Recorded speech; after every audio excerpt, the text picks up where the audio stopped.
সুপ্রভাত বন্ধুরা। সুপ্রভাত বললে এখন 10:30। আচ্ছা, এই 10:30 থেকে আমি এখন শুরু করলাম। ঠাকুর টুকুর দিয়ে আসছি। এখন সকালের টিফিনটা খেয়ে নিব, তারপর আমি এক জায়গায় যাব। যেতে যেতে আপনাদেরকে যতটুকু পারি দেখাবো, তারপরে সব দেখবেন আপনারা। একটা ধর্মীয় স্থানে যাব।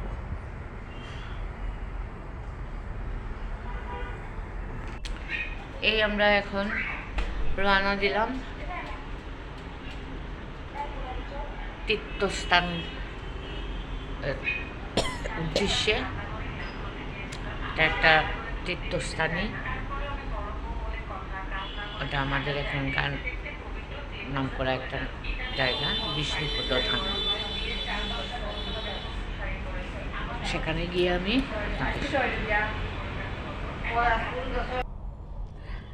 এই একটা মানে আমাদের ধর্মীয় তীর্থস্থান, এটা যাকে বলে। আচ্ছা, বিষ্ণুপদ ধাম, তালাপাশা। এটার একটা মাহাত্ম্য আছে, এটা আমি আপনাদেরকে পরে বলবো। এই ধামের মাহাত্ম্যটা,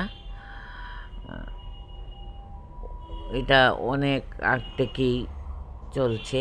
আর এখানে এই পর্বটা চলছে কি, গয়া পিণ্ড যেটা বলা হয়, ওইটা কাজ চলতেছে। যেমন আমার বেহাই গরুরে, ও আচ্ছা আচ্ছা, ঠিক আছে ঠিক আছে। আমার ভাতিজা, ওনার মা, আবার আরও অনেক সবার।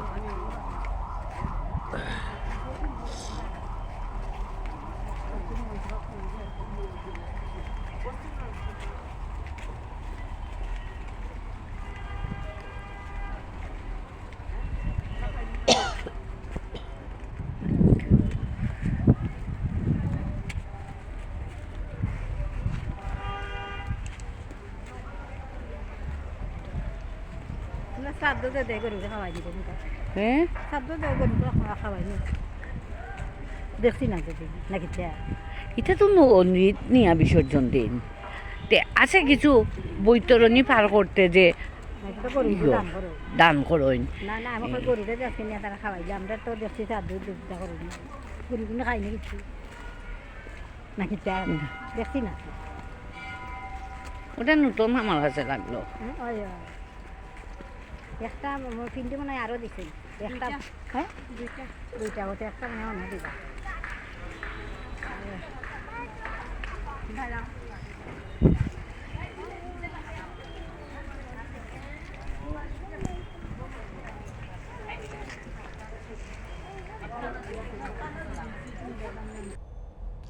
আসলে আমরা ছোটোবেলা থেকেই এখানের মাহাত্ম্যটা শুনে আসছি, যে গয়াতে গিয়ে যে আমাদের শাস্ত্রীয় হিন্দু শাস্ত্রীয় মতে গয়াতে গিয়ে যে পিণ্ড দান করা হয়, তা যদি এখানে দিয়ে দেওয়া হয় তাহলে ওটা সমপরিমাণ। আর আগে আসলে এরকম ছিল না, এখন কিন্তু অনেক উন্নত হয়েছে। এই যে ইয়েগুলা দেখতেছেন মন্দির, এই আগে এগুলা কিচ্ছু ছিল না। এখানে শুধু বিষ্ণুর দুটো পায়ের ছাপ পাওয়া গিয়েছিল। ওইটা থেকেই মহানামব্রত ব্রহ্মচারী উনি এসে দেখে তারপরে ওটা শনাক্ত করলেন যে না, এখানে বিষ্ণুরই ইয়ে। আর এই পর্বটা চলতেছে, ওই যে পিণ্ডি দানের পর্ব। সবার তো ক্ষমতা থাকে না ভারতে গিয়ে দেওয়ার, তাই এখন বেশিরভাগ মানুষই এখানে দিয়ে দেয়। ওই পর্বটা ঠাকুরে করাচ্ছেন, তারপরে ওনারা চলে যাবেন অস্থি বিসর্জন দিতে, তারপরে আবার এসে তাদের আর একটা 12টার দিকে আমরা 12টাতে গিয়েছি। 12টা থেকে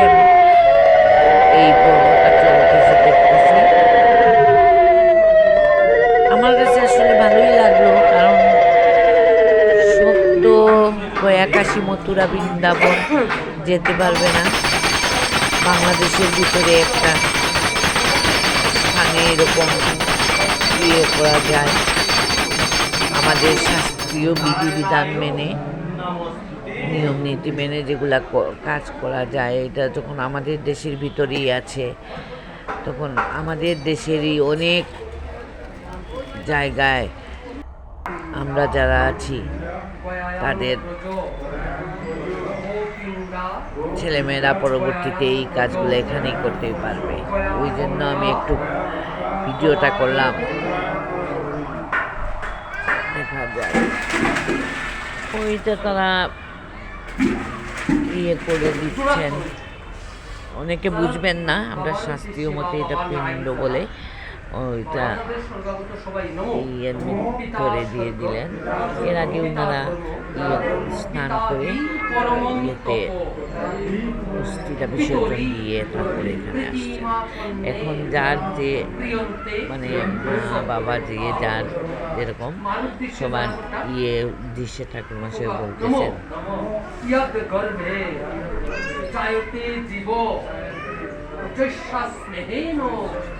জীবতী স্বা করুণাময়ী গর্ভধারিণী স্নেহময়ী মাত তস্মৈ মাত্রে নমো নমঃ। যারা বাবার উদ্দেশ্যে চোখ মুজেন, বাবার একটু দেখুন, মার উদ্দেশ্যে মার একটু দেখুন, বা বাবা মা ছাড়া যার উদ্দেশ্যে দেখুন। ওনারে যদি আপনার বয়সে বড়ই কলিকাল তো ওনার দিনটাই ওনাকে পাবে করা লাগে উদ্দেশ্যে ঠাকুর নাম চালায় সালাইয়া গোবিন্দের উদ্দেশ্যে নমো। ত্রৈলোক্য পূজিত শ্রীমন সদা বিজয় বর্ধনম শান্তিং কুরু গোদাপানে নারায়ণ নমস্তুতে। কয়টা কথা মন্দির শোনাইছি আমার বাইক নাই।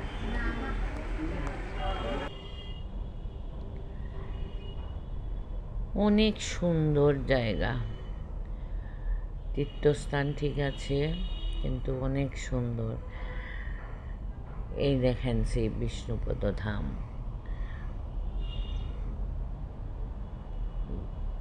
আজ থেকে আরো 20-25 বছর আগে এখানে একটু জায়গা ছিল, এখন তো অনেকে এই জায়গাগুলো দান করে করে দিয়েছে এবং তারা একটা আশ্রম স্থাপন করেছে। ওই মূল ঘরটা হচ্ছে এটা, আর এটার ভিতরে আপনার বিষ্ণুর পদচিহ্ন কষ্টি পাথরের উপর।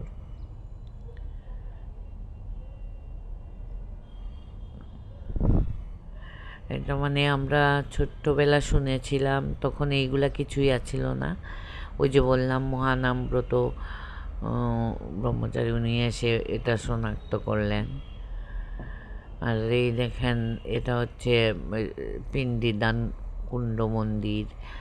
এটা এখন তারা অনেক করেছে। এটা হইল তুলসী মন্দির।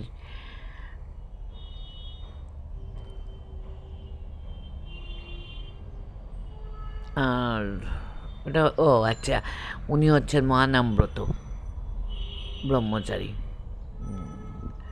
তারপরে শিবলিঙ্গ, শিবর মূর্তি, মন্দির, এটা শিবের। অনেক সুবিধা এখানে।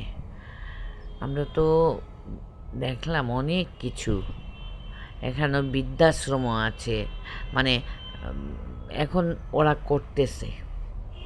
এই দেখেন লেখা আছে বিষ্ণুপদ ধাম বৃদ্ধাশ্রম, কিন্তু এখানে তো আর 1-2টা, কিন্তু তারা 6 তলা পর্যন্ত পিছন দিকে জায়গা করে করে নিচ্ছে। তোমার রাধা মাধব অনাথ আশ্রম আছে এই যে। তারপরে প্রাথমিক শিক্ষা কেন্দ্র আছে, মানে প্রতিটি আছে।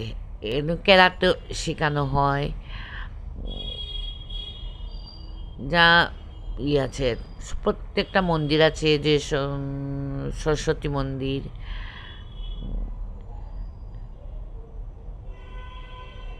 এখানে তো আগামী শুক্রবার থেকে কীর্তন শুরু হবে, তাই প্যান্ডেল করা হচ্ছে।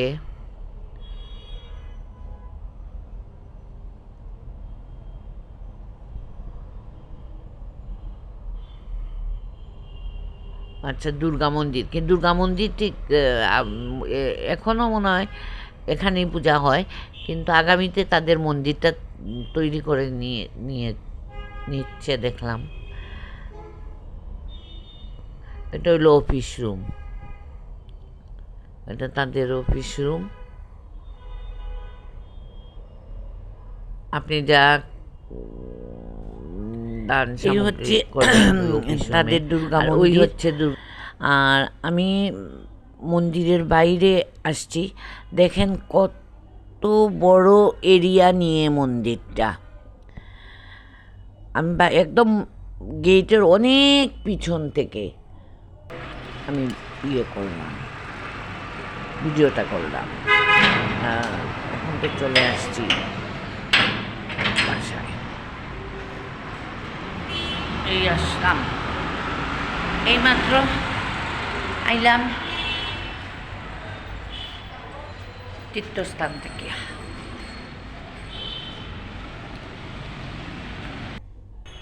আচ্ছা, আপনাদেরকে আমি একটা তীর্থস্থান দেখালাম। আপনাদের যদি একটু ভালো লাগে তাহলে একটা লাইক, কমেন্ট, সাবস্ক্রাইব করবেন।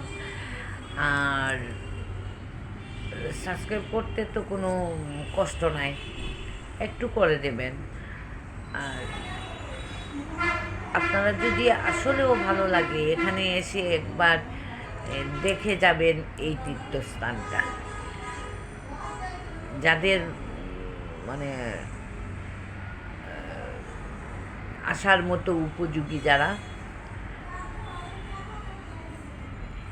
কেউ যায় বৃন্দাবন, কেউ যায় মক্কা, কেউ যায় চন্দ্রনাথ, আর এইটাও হচ্ছে আর একটা বিষ্ণুপদ ধাম।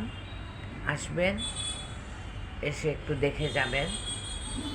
মানুষ তো অনেক দূর দূরান্ত থেকে পাহাড় পর্বত, নদী নালা সিলেট ডিস্ট্রিক্টে দেখতে আসেন। যারা সিলেট ডিস্ট্রিক্টের জাফলং, সাদা পাথর, লাল পাথর, নীল পাথর সব দেখতে আসেন, ওনারা একবার কষ্ট করে ওইখানে গিয়ে একবার গিয়ে ওইটা দেখে আসবেন, তাহলে বুঝবেন যে আসলে ঠিকই আমাদের দেশে তীর্থস্থানের অভাব নেই। আর যেখানেই শেষ করলাম। ভালো থাকবেন সবাই, সুস্থ থাকবেন।